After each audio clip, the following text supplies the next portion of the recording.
বিগত 10-15 বছরে যেটা হয়েছে, ভারতের বিদেশ নীতির থেকে বেশি ফেল্ড কোনো নীতিতে ভারত কিন্তু নয়। আমরা আমাদের আশেপাশের সমস্ত বন্ধুদের শত্রু বানিয়ে ফেলেছি।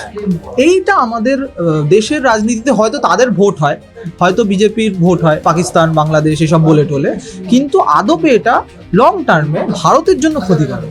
বিজেপি সরকার সরাসরি কর্পোরেট এবং একদম এখন এই মুহূর্তে একদমই ইউএস পলিসির দাসে পরিণত হচ্ছে, কাজে আমরা আরোই স্বনির্ভর হতে পারবো। আমি লোককে ভুল বোঝাবো, বিদেশে গিয়ে চারটে নিজের লোক ডেকে এনে সভা করব, সেখানে হাউডি মোদি হবে, সেখানে আমি বলবো আমি বিশ্বগুরু, আবার এই ছবিটা, এই ভিডিওটা ভারতের গ্রামে গ্রামে প্রচারিত হবে, আর ভারতের সাধারণ মানুষ মনে করবে আমরা বিশ্বগুরু হয়ে গেছি। এই যে বিভ্রমের একটা পরিবেশ তৈরি করে রাখা হচ্ছে, তার মধ্যে তো কোনো কাজের কাজ নেই।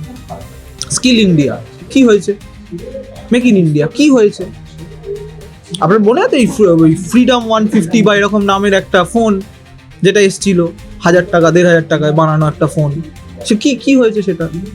এই সমস্ত প্রজেক্টগুলোতে যেগুলোতে ইনভেস্ট করা হচ্ছে, যেগুলোতে সময় দেওয়া হচ্ছে, যেগুলোকে নিয়ে প্রচার করা হচ্ছে, সেগুলো হাওয়ার বেলুন ছাড়া কিচ্ছু নয়।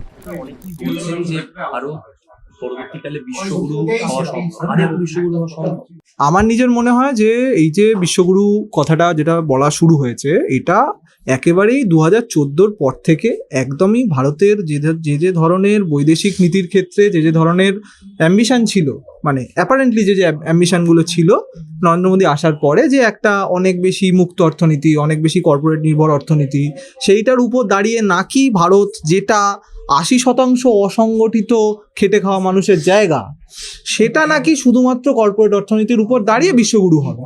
ঠিক আছে, অসংগঠিত ক্ষেত্রের কথা ভেবে কিন্তু এই বিশ্বগুরুর অর্থনীতিটাকে ভাবা হয়নি। অর্থাৎ এদেশের সংখ্যাগরিষ্ঠ মানুষ যে অর্থনীতিতে থাকেন, সেগুলোর কথা না ভেবে শুধু কর্পোরেট অর্থনীতির কথা ভেবে এই বিশ্বগুরু হওয়ার কথা ভাবা হয়েছিল।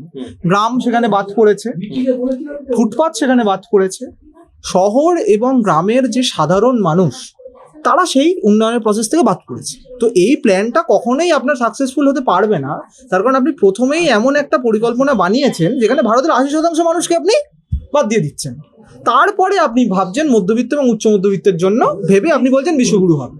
তো এই যে বিশ্বগুরু ন্যারেটিভ, এটা আসলে পুরোটাই মিডিয়া রেটরিক। আপনি কোনো প্রমিনেন্ট বড় অর্থনীতিবিদ এটার পক্ষে দাঁড়িয়ে, নরেন্দ্র মোদীর পাশে দাঁড়িয়ে এটা করেছেন এরকম কিন্তু নয়, প্রথম দিন থেকেই নয়, বরং উল্টোটা ছিল। যে অমর্ত্য সেন থেকে শুরু করে অভিজিৎ বিনায়ক বন্দ্যোপাধ্যায়, যাদেরকে সারা পৃথিবীতে অর্থনৈতিক ক্ষেত্রে খুব সম্মানের সঙ্গে মানা হয়, তারা বারবার বলেছেন যে রাস্তা বৈদেশিক ক্ষেত্রে এবং অভ্যন্তরীণ অর্থনীতির ক্ষেত্রে নরেন্দ্র মোদী নিচ্ছেন, সেই রাস্তা বিশ্বগুরু তো বানাবেই না, উল্টে আমাদের একটা পতন ঘটাবে। এবং আপনি আজকে দেখুন, এই যে ট্যারিফ নিয়ে যা চলছে, এই যে আমাদের যে এক ধরনের পতন তৈরি হচ্ছে, বাকি সারা আমাদের দক্ষিণ পূর্ব এশিয়ার দেশগুলোর সঙ্গেও কিন্তু তফাৎ হয়ে যাচ্ছে। বাংলাদেশের ক্ষেত্রে আজকে ট্যারিফের যা অবস্থা, আমাদের ক্ষেত্রে ট্যারিফের যা অবস্থা, সেইটা কিন্তু আকাশ পাতাল তফাৎ রয়েছে। এবার আপনি বলতে পারেন তাদের সঙ্গে আমেরিকার ভালো সম্পর্ক বলে রয়েছে, কিন্তু আমরা এই যে ভালো সম্পর্ক করতে গিয়ে আবার একটা ট্রেড ডিলে ফেসে গেলাম, এবং আমরা যতটা না চাওয়া হচ্ছে তার থেকে অনেক বেশি দিয়ে স্যারেন্ডার করে দিচ্ছি আমেরিকার কাছে। এইটা কখনোই বিশ্বগুরু হওয়ার উদাহরণ নয় বলেই আমার মনে হয়। এআই, সেমিকন্ডাক্টর, ডেটা, এইগুলি কি ভবিষ্যতের কূটনৈতিক একটা পরিকল্পনা, বা এইগুলি কি ভবিষ্যতে হতে চলেছে? ভারত এখনো কোন অবস্থাতে রয়েছে, আরো কতটা পিছিয়ে রয়েছে চীন আমেরিকা? আমি এ বিষয়ে বিশেষজ্ঞ নই, কাজে আমি প্রচুর কথা বলতে পারবো না। কিন্তু আপনি যদি দেখেন, ধরুন যদি তাইওয়ানে কিন্তু চিপ যে কন্ডাক্টরগুলোর কথা বলছেন, সেগুলোর উৎপাদন একরকমের একচেটিয়া রয়েছে। সুতরাং তাইওয়ান নিয়ে দেখবেন চীন এবং আমেরিকার সবসময় একটা কূটনৈতিক ভূরাজনৈতিক ঝামেলা লেগে থাকে। তো এরকম দক্ষিণ পূর্ব এশিয়ার আরো বেশ কিছু দেশ আছে যেগুলো আসলে উৎপাদনের অংশ, কিন্তু এটা বুঝতে হবে যে উৎপাদন কিন্তু সারা পৃথিবীতেই ক্রমশ চীনমুখী হয়েছে। সারা পৃথিবীতেই যা উৎপাদন বলতে যা বোঝায়, ফিজিক্যাল উৎপাদন, সেটা কিন্তু সমস্তটাই চীনের দিকে চলে গেছে। আমাদের মতো দেশেদের সমস্যা হচ্ছে আমরা শুধুমাত্র আমদানি রপ্তানিতেই ব্যস্ত আছি, এবং রপ্তানিতেও আমাদের দেশের কি আপনি পাঠাচ্ছেন তার মধ্যে কিন্তু আপনি কোনো বড় উৎপাদনের কথা পাবেন না। আমাদের যেটা জোরের জায়গা সেটা আমাদের গ্রাম, সেটা আমরা ভুলে গেছি। সেই জায়গাতে আমরা কম্প্রোমাইজ করছি। আমাদের কৃষিপণ্য নিয়ে আমাদের যে ধরনের ব্যবসা করার কথা, যে ধরনের আপার হ্যান্ড থাকার কথা এই প্রথম বিশ্বের, তথাকথিত প্রথম বিশ্বের দেশগুলোর সঙ্গে, সেটা কিন্তু আমাদের নেই, উল্টো হচ্ছে। ট্রেড ডিলে উল্টো হচ্ছে। ওরা আমাদের এসে কৃষি শেখাবে বলছে, ওরা আমাদের বীজ সরবরাহ করবে বলছে, ওরা আমাদের কৃষিকে শেপ করবে বলছে। এটা ভয়ানক, কারণ আমি আমার জোরের জায়গাটা ভেঙে দিচ্ছি আর বড় উৎপাদনের জায়গাটা আমরা তৈরি করিনি। কাজে এই লড়াইটাতে আমরা আসলে কোথাও নেই। আপনি যদি সো কল্ড অন্ত্রপ্রেনার ইকোনমির কথা বলেন, সেখানে দেখবেন কন্টেন্ট ক্রিয়েটার আমাদের এখানে হতেই পারে। কন্টেন্ট ক্রিয়েটারদের যে ইকোনমি, ধরে নিচ্ছি যে যেটাকে অরেঞ্জ ইকোনমি বলা হচ্ছে, পুরোপুরি সেটা অরেঞ্জ ইকোনমি কিনা আমি জানি না, কিন্তু এই ইকোনমিতে হয়তো আমরা খানিকটা থাকবো, কারণ ভারতের অনেক ভারতীয়, যেহেতু ভারতীয়রা সারা পৃথিবীতে রয়েছে এবং ভারতীয় ভাষাগুলোতে কন্টেন্ট ক্রিয়েটাররা খুব ভালো কাজ করছেন, খুব খারাপ কাজও করছেন, কিন্তু তারা জনপ্রিয়। তো সেই কারণে এই ধরনের ইকোনমিতে আমরা বাড়তে পারি। কিন্তু আবার সেটা যখন এন্টারপ্রেনারশিপের কথা হবে, একদম সরাসরি প্রকৌশলিক জিনিসপত্র, মানে আমার দেশে কোনো টেসলা নেই, আমার দেশে কোনো, এমনকি চীনে যে ধরনের মানে এই যে জিনিসগুলো হচ্ছে, তারা কিন্তু টেসলাকে টক্কর দিয়ে বেরিয়ে চলে গেছে। টেসলা কিন্তু এই মুহূর্তে একমাত্র ওরকম ইলেকট্রনিক কার বানাচ্ছে না, চায়না কিন্তু তাদের থেকে বেটার বানাচ্ছে।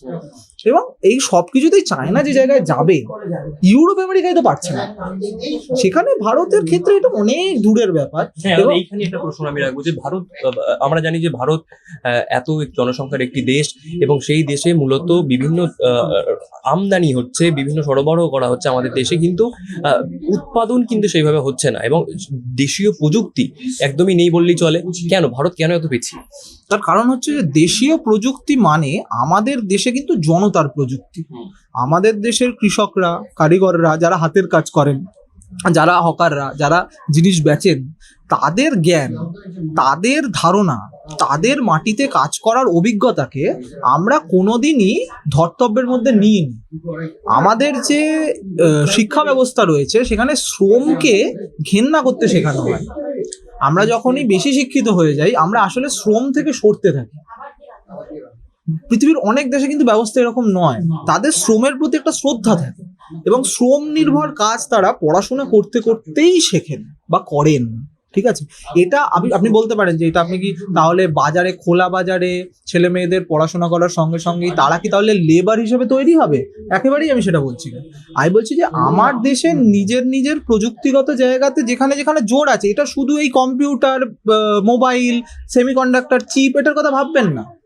আমরা কেন বৃহৎ অর্থে স্বনির্ভর কৃষি এখনো বানাতে পারলাম না, এই কথাটা ভাবতে হবে। অথচ আমাদের তো কৃষি নির্ভর দেশ। আমাদের কৃষি প্রযুক্তিগুলোতে ট্র্যাক্টরের এই বিপুল অনুপ্রবেশ, বিদেশি সারের এই বিপুল অনুপ্রবেশ, বিদেশি কীটনাশকের এই যে জোর করে ঢোকানো, এই পদ্ধতিটা তো আমাদের দেশের কৃষির পদ্ধতি নয়। এবং এর সঙ্গে উচ্চ ফলনশীলতা বা ভালো খাবার, তার সঙ্গে কোনো সম্পর্ক নেই। আমরা আসলে বিষ খাচ্ছি। এটা পুরোটাই নীতির প্রশ্ন। আমরা এই নীতির প্রশ্নগুলো নিই এবং আমরা মনে করি না যে গরিব মানুষের কাছে কোনো জ্ঞান থাকতে পারে। আমরা যখন কোনো পলিসি তৈরি করি, সেটা তৈরি করেন আমলারা, সেটা তৈরি করেন দিল্লি। কোনো সাধারণ মানুষ যার জন্য এটা তৈরি করা হচ্ছে, কৃষককে গিয়ে, কারিগরকে গিয়ে, হকারকে গিয়ে জিজ্ঞেস করা হয় না। অথচ কাজটা তো তারা করবেন। আমি শুরু করেছিলাম যখন, তখনও বলেছি, এই যে 80% মানুষ যারা কোথাও চাকরি করেন না কিন্তু নিজে খেটে খান, আমরা কখনোই এই সেক্টরটাকে ধর্তব্যের মধ্যে আনিনি। আপনি দেখবেন বিগত সময়ে রাহুল গান্ধী অনেকগুলো জায়গাতে এরকম কারিগরদের ক্লাস্টার, জুতো বানান যারা, মুচি, তাদের কাছে যাচ্ছেন, তাদের কাছে গিয়ে কথা বলার চেষ্টা করছেন। এবং উনি যেটা বলছেন সেটা খুব ইম্পর্টেন্ট, যে মেক ইন ইন্ডিয়ার মতো প্রজেক্ট মানে ফেল করছে এই কারণে যে আমরা শেখাতে যাচ্ছি। ওনাদের শেখানোর দরকার নেই, ওনাদের কাছে স্কিল আছে, আমাদের সেটাকে ফ্যাসিলিটেট করতে হবে। এইটা আমরা কখনো সরকারিভাবে স্বাধীন ভারতে ভাবিনি, এটা কোনো সরকারই ভাবেনি। আর যেহেতু বিজেপি সরকার সরাসরি কর্পোরেট এবং একদম এখন এই মুহূর্তে একদমই ইউএস পলিসির দাসে পরিণত হচ্ছে, কাজে আমরা আরোই স্বনির্ভর হতে পারবো না এইভাবে চলতে থাকলে। চীনা রোবট, চীনা রোবট তাকে ভারতীয় বলে আখ্যায়িত করা হয়, এই নিয়ে বিরাট চর্চা শুরু হয়। আমাদের কেন্দ্রীয় বিভিন্ন মন্ত্রী সেটিকে পোস্ট করে। ভারতের মান সম্মানটা কিন্তু তুলে নিচ্ছে। কি বলবো, এই যে চীনা প্রযুক্তি নিয়ে ভারতে এত রমরমা হলো, তোমার এখানে কি মনে হয়? চীনা প্রযুক্তি নিয়ে তো সমস্ত বড় উৎসবে তুমি কি দেখো, দীপাবলিতে কি ব্যবহার করি আমরা? সব চাইনিজ। আমি নিজে দেখেছি রামকৃষ্ণ দেবের ছবি, 3D poster, made in China. এই জায়গায় চলে গেছে ওরা। মানে আসলে আমাদের ছোট ছোট জিনিস অনেক দিন ধরেই তারা দিচ্ছে, এবং এইসব হচ্ছে সরকারের রেটরিক, যে চায়নাকে বয়কট এই সেই, হ্যাঁ এইগুলো পুরো রেটরিক। কারণ রেটরিকে চলতে হয়, কারণ ওটার উপর দাঁড়িয়ে ভোট হয়। আমি লোককে ভুল বোঝাবো, বিদেশে গিয়ে চারটে নিজের লোক ডেকে এনে সভা করব, সেখানে হাউডি মোদি হবে, সেখানে আমি বলবো আমি বিশ্বগুরু, আবার এই ছবিটা এই ভিডিওটা ভারতের গ্রামে গ্রামে প্রচারিত হবে, আর ভারতের সাধারণ মানুষ মনে করবে আমরা বিশ্বগুরু হয়ে গেছি। এই যে বিভ্রমের একটা পরিবেশ তৈরি করে রাখা হচ্ছে, তার মধ্যে তো কোনো কাজের কাজ নেই।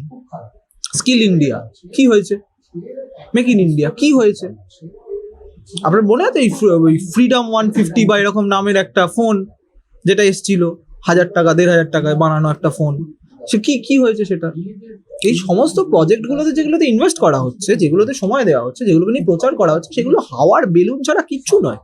আর গালগটিয়া বিশ্ববিদ্যালয় সেটা তো একটা বেসরকারি বিশ্ববিদ্যালয়, সেটা নিয়ে আমার কিছু বলার নেই, কিন্তু তারা তো একদম, যারা দেখবেন তাদের কাজ হচ্ছে, তারা বিশ্ববিদ্যালয় কম, তাদের কাজ হচ্ছে যে কংগ্রেসের কোনো নেতা কোনো বক্তব্য দিলে, বা কোনো বিরোধী দলনেতা, ইন্ডিয়া জোটের কোনো নেতা তিনি একটা বক্তব্য দিল, কোনো একটা দল বক্তব্য দিলে, তাদের ছাত্রছাত্রীদের তারা রাস্তায় নামিয়ে দেয়, দিয়ে সেটার বিরোধিতা করায়। এইটা একটা বিশ্ববিদ্যালয়ের কাজ। কাজে সেখান থেকে নতুন প্রযুক্তি তৈরি হবে, নতুন জ্ঞান বিজ্ঞানের চর্চা হবে, নতুন কথা আসবে, আমি এটা এক্সপেক্টই করি না। গালগটিয়া বিশ্ববিদ্যালয়ের মতো বিশ্ববিদ্যালয়ে প্রমোট করা হচ্ছে, এবং আরেকদিকে যাদবপুর বা জেএনইউ এর মতো সংস্থাকে না খাইয়ে মারা হচ্ছে, আসলে এই কারণেই যে যাদবপুর বা জেএনইউ কখনোই দাস হতে চায়নি। সে দেশকে সার্ভ করেছে, যথেষ্ট সার্ভ করেছে। কেউ যদি বলে যে করেনি, সেটা মিথ্যে কথা। প্রযুক্তি বা জ্ঞান বিজ্ঞান চর্চায় বা যে কোনো ফিল্ডে আমি চ্যালেঞ্জ করে বলতে পারি, যাদবপুর বা জেএনইউ যত মানুষজন দেশকে দিয়েছে, তার এক ফোঁটাও এইসব বেসরকারি বিশ্ববিদ্যালয়রা দেয়। কিন্তু এদের মাথায় যেহেতু আজকে সরকারের হাত রয়েছে, সেহেতু তারা এই ধরনের জায়গাতে অনেক বেশি প্রমিনেন্ট হয়ে উঠছে, সেটা এবং চীনের রোবট। কাজেই এটা একদম অবশ্যম্ভাবী ফল, ওরা কিছু করতে পারেনি, ওটা এনেছে, এবং স্বাভাবিকভাবেই সাধারণ যে রেটরিকটা তৈরি হবে, সেটা সারা পৃথিবীতে খুব খারাপ দিকে যাবে। লাস্ট শেষ প্রশ্ন, সম্প্রতি বাংলাদেশ এবং শ্রীলঙ্কার দিকে আমরা যেন রাজনৈতিক পরিবর্তন হবে, ভারতের দিক থেকে আমাদের দৃষ্টিকোণ থেকে দেখলে এটা আমরা কিভাবে দেখতে পারি? আমি তিনটে খুবই সংক্ষেপে বলছি। বাংলাদেশ নিয়ে খুব কিছু বলার নেই। বাংলাদেশে একটা রাজনৈতিক পরিবর্তন হয়েছে, সেখানে বিএনপি ক্ষমতায় আসার পরে আমার ধারণা ভারত বাংলাদেশ যে সম্পর্ক, সেটা খানিকটা ভালো হবে, এবং আমাদেরকে এটা এই বিষয়ে আন্তরিকও হতে হবে। এটা শুধু বাংলাদেশের দিক থেকে নয়, ভারতের দিক থেকেও আমাদের আন্তরিক হতে হবে, এবং আমাদের এই সমস্যাগুলো, যে সমস্যাগুলো তৈরি হয়েছিল বা যে ধরনের কথা তৈরি হয়েছিল, সেগুলো আস্তে আস্তে এবার কমে আসবে বলেই আমার নিজের ধারণা। মালদ্বীপের ক্ষেত্রে এখনো কিন্তু গেট আউট ইন্ডিয়া স্লোগান সেখানে কিন্তু খুব প্রমিনেন্ট। আপনি যদি দেখেন, গেট আউট ইন্ডিয়া স্লোগানের উপর দাঁড়িয়ে কিন্তু ওখানে ভোট হয়। ওখানে যে ভোট হচ্ছে, সেটা ভারত এখান থেকে বেরিয়ে যাও, এই ধরনের স্লোগান দিয়ে ভোট হচ্ছে। এটা ভারতের একজন নাগরিক হিসেবে আমার কাছে খুব দুঃখের। কিন্তু আমার একই সঙ্গে এটাও আমাদের ভাবতে হবে যে ভারত সরকার বিগত 10 বছরে কি এমন করলো যে মালদ্বীপের মতো একটা ছোট রাষ্ট্র, তাদের সঙ্গে তো আমাদের মানে ভালো সম্পর্ক হওয়ার কথা। ট্যুরিজমের ক্ষেত্রে ওটা একটা প্রপার স্পট, যেখানে আমাদের একটা এক্সচেঞ্জ থাকা উচিত, আদান প্রদান থাকা উচিত। তাদের সঙ্গে আমরা কি এমন করেছি যে তারা আমাদের গেট আউট ইন্ডিয়া বলছে? আসলে বিগত 10-15 বছরে যেটা হয়েছে, ভারতের বিদেশ নীতির থেকে বেশি ফেল্ড কোনো নীতিতে ভারত কিন্তু নয়। আমরা আমাদের আশেপাশের সমস্ত বন্ধুদের শত্রু বানিয়ে ফেলেছি। এইটা আমাদের দেশের রাজনীতিতে হয়তো তাদের ভোট হয়, হয়তো বিজেপির ভোট হয়, পাকিস্তান, বাংলাদেশ এসব বলে টোলে, কিন্তু আদপে এটা লং টার্মে ভারতের জন্য ক্ষতিকারক। এবং আমি তো বলবো ন্যাশনাল সিকিউরিটির জন্য এটা ক্ষতি। আমাদের বিভিন্ন বর্ডার সংলগ্ন এরিয়াতে অস্থিরতা তৈরি হওয়ার একাধিক সম্ভাবনা রয়েছে।